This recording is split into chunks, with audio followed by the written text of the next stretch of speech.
Di dalam sebuah ayat Quran, ketika Allah menceritakan keadaan orang-orang yang didatangi malaikat atau keadaan mereka yang telah dicabut nyawanya, mereka mengatakan, "Ya Rabbi, laula akhartani ila ajalin qarib fa asaddaqu wa aku minas shalihin." Ya Allah, ketika datang malaikat kepada dia ingin mencabut nyawanya, ketika dia sudah didudukkan dalam kuburannya, ketika itu yang dia minta kepada Allah cuma satu, "Rabbi laula akhartani ila ajalin qarib." Ya Allah, kalau seandainya Kau berikan aku kesempatan sedikit lagi, berikan aku kesempatan hidup sedikit lagi, fa asaddaqu wa aku minas shalihin, aku akan bersedekah dan aku akan menjadi orang soleh. Dia minta kepada Allah bukan minta bertemu dengan istrinya, dia minta dengan Allah bukan minta dengan hartanya, tapi yang dia minta dengan Allah, ya Allah berikan aku kesempatan hidup sedikit saja, fa asaddaq, aku akan bersedekah, wa aku minas shalihin, dan aku akan menjadi orang soleh. Yang mereka minta, mereka akan menjadi orang soleh. Yang mereka minta, ya Allah berikan aku waktu untuk taubat. Yang mereka minta, ya Allah berikan aku waktu untuk kembali kepadamu. Yang mereka minta, ya Allah berikan aku waktu untuk menjadi orang yang menegakkan sholat. Apa jawaban Allah? Kalla, tidak akan pernah. Jika telah datang ajaluha, ajalnya, la yastakdimuna sa'atan wa la yastakhirun. Tidak akan pernah diakhirkan walaupun sesaat, dan tidak akan pernah dicepatkan walaupun sesaat. Inilah para ulama mengatakan, kesempatan hidup dalam ibadah itulah kesempatan yang terbaik. Ketika Allah berikan kita usia 30 tahun hidup, maka itu kesempatan yang terbaik.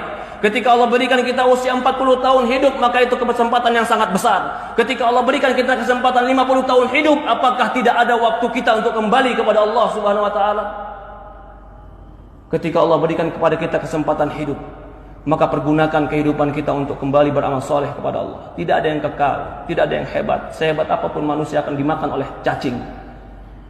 Tidak ada yang kekal di dunia ini kecuali kematian akan datang kepada kita. Kullu nafsin dha'iqatul maut. Semua jiwa pasti mati.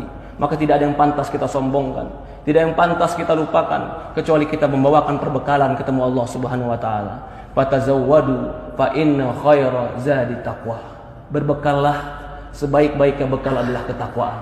Perhatikan tadi ketika kita membaca dalam sebuah ayat Al-Quran, ketika didatangkan dia waltaqatis syaqqa bisyaq, ketika dicabut nyawanya, lalu apa yang terjadi? Betis dengan betisnya bertemu, semua badannya kram. Kenapa dia lakukan? Fala saddaqa wala shalla. Allah sebutkan sebabnya. Walakin kadzdzaba wa tawalla. Tidak sedekah, tidak membenarkan Quran, tidak membenarkan hadis, wala shalla, tidak mengerjakan salat.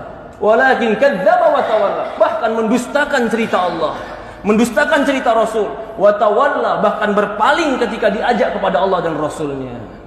Ya ibadallah, qu anfusakum wa ahlikum nara. Jaga diri kita dan keluarga kita dari api neraka. Yang menceritakan ini semua adalah baginda Nabi kita Sayyidina Muhammad sallallahu alaihi wasallam. Shadiqul masduq, yang jujur, yang benar, yang diutus kepada kita untuk mengajarkan kepada kita ilmu agama. Semoga Allah Subhanahu wa taala berkahi kita. Semoga Allah Subhanahu wa taala memberikan kepada kita ketakwaan. Semoga Allah Subhanahu wa taala mematikan kita dalam husnul khatimah. Semoga Allah Subhanahu wa taala memberikan kita kekuatan untuk beramal saleh. Semoga Allah Subhanahu wa taala menolong kita untuk menjadi hamba-hamba yang bertobat.